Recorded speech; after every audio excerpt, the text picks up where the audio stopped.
What's up? This is Ray. I'm back.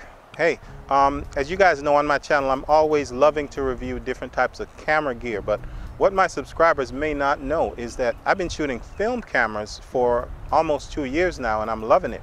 And one of the things that I decided, if I'm going to be shooting film, I need to go all in, and I started shooting medium format. What you're looking at here is a Rolleiflex MX-EVS.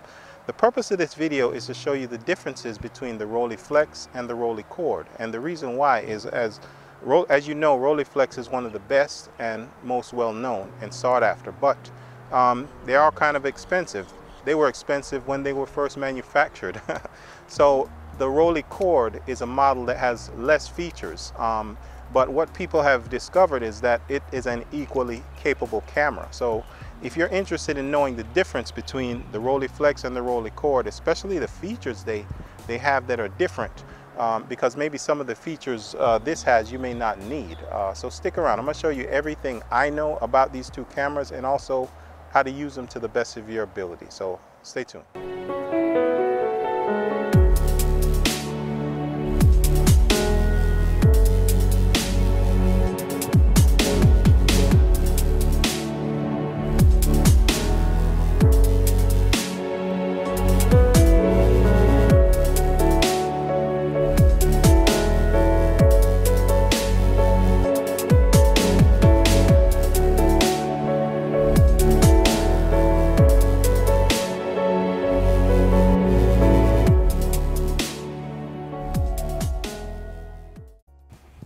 Alright, so this is the Rolleiflex and the Rolleicord, as you can see.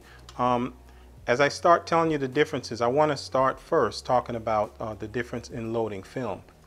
Once you insert the film, you run it through these two stainless steel rollers. I hope you can see them. And when you run the backing paper through it, it will automatically sense the thickness of the film as it goes through, and it'll automatically start the counter, the film counter, at number 1. And that was a big deal when it was first developed. The Rolleicord is a little different. And also notice that this tab right here is not as decorated as the one on the Rolleiflex. That's just part of the thing that makes this a little nicer and more expensive. But if you look in the back here, you'll see 2 red dots. And instead of feeding the film through the 2 stainless steel rollers, you're going to wind the film on until the arrow on the backing paper reaches these red dots, and at that point you close the back. As you start winding, the Rolleicord will automatically start at number 1 frame, just like the Rolleiflex does. So in my opinion, that mechanism that makes this sense the thickness of the film is kind of not necessary. For me, it may be a little quicker to load, but I don't think it's worth the extra complexity, in my opinion. All right, check this out. I'm going to show you the major advantage the Rolleiflex has to the Rolleicord. And it is this crank right here. This crank does 4 different things. It advances the film, it advances the frame counter, it cocks the shutter, and it cocks the self-timer. So once you do a partial rotation, all you really have to do is press the button and take the shot. The Rolleicord's a little different.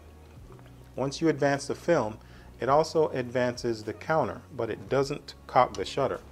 To cock the shutter, you move this lever right here all the way to your right. And to fire, you move it a little to the left.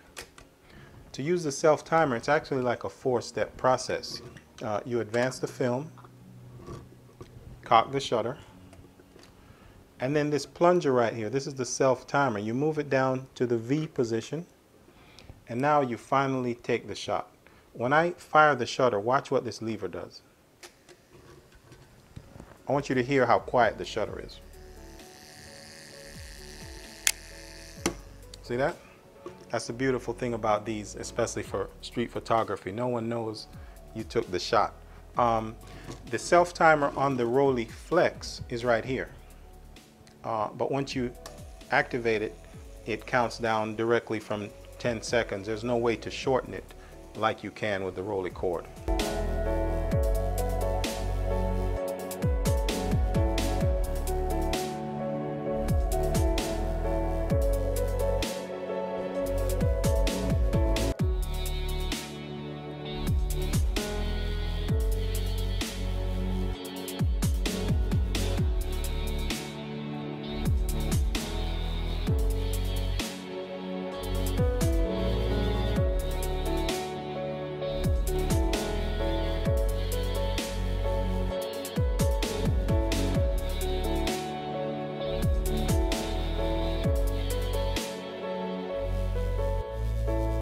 Oh, one thing I want to point out is this particular Rolleiflex uses a Schneider Cruiseneck Xenar lens.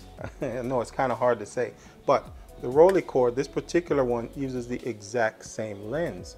So if you put the same film in both of these cameras and take a shot, you're not going to be able to tell the difference. So the advantage of the Rolleiflex is more its convenience and its automation and ease of use.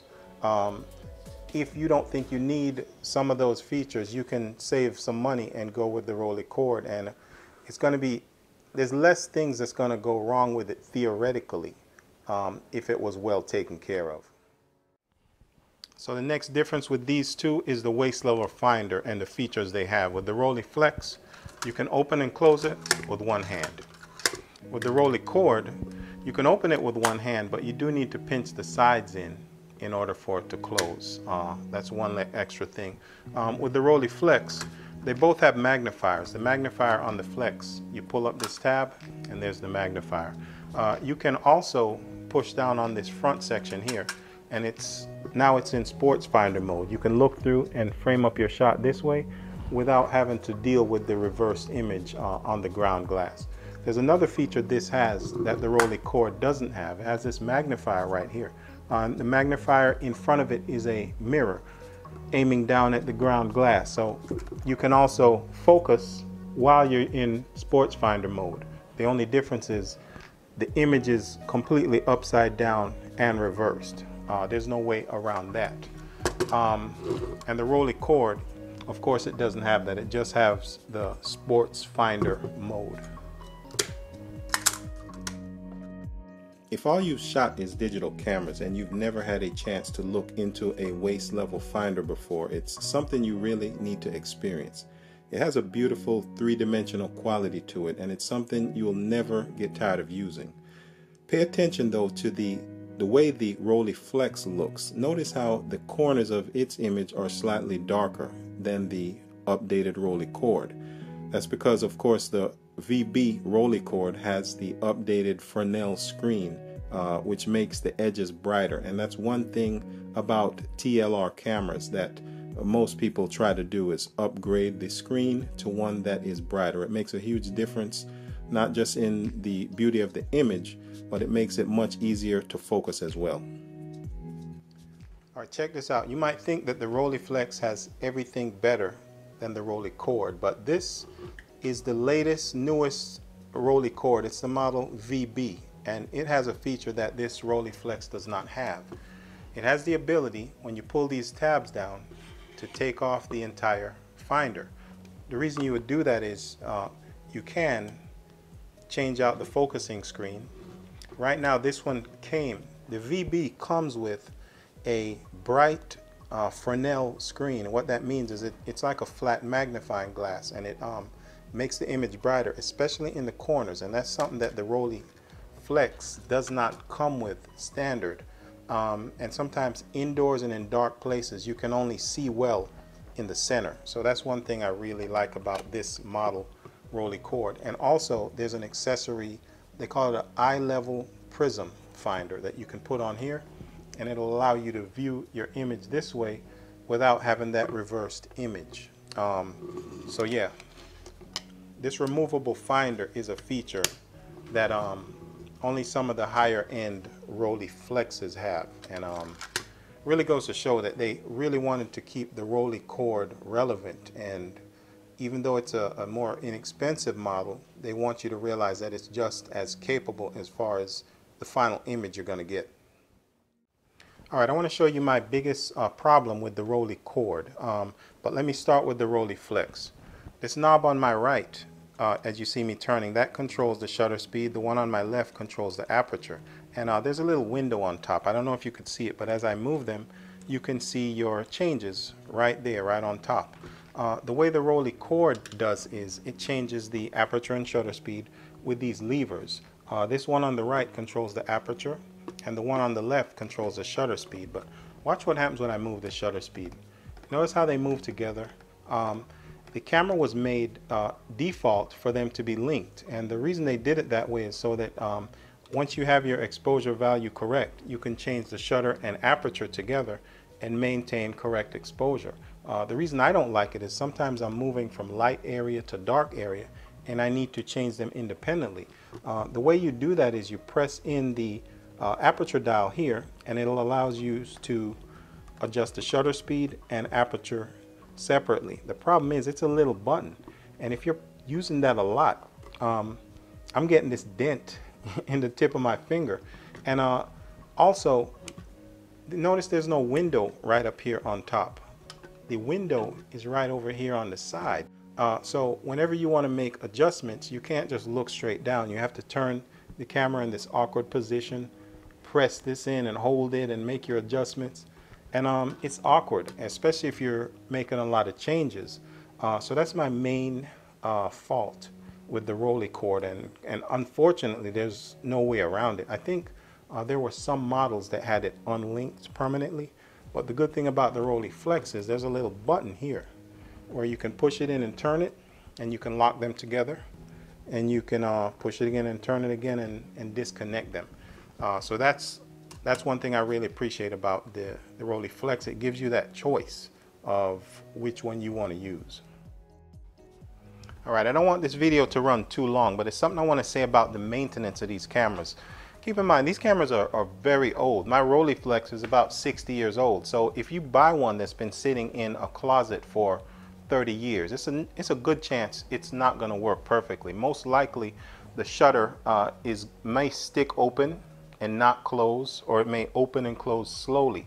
And that's normal because the lubricants in them get sticky over time. And what you wind up having to do is get it what's called a CLA, clean lube and adjustment.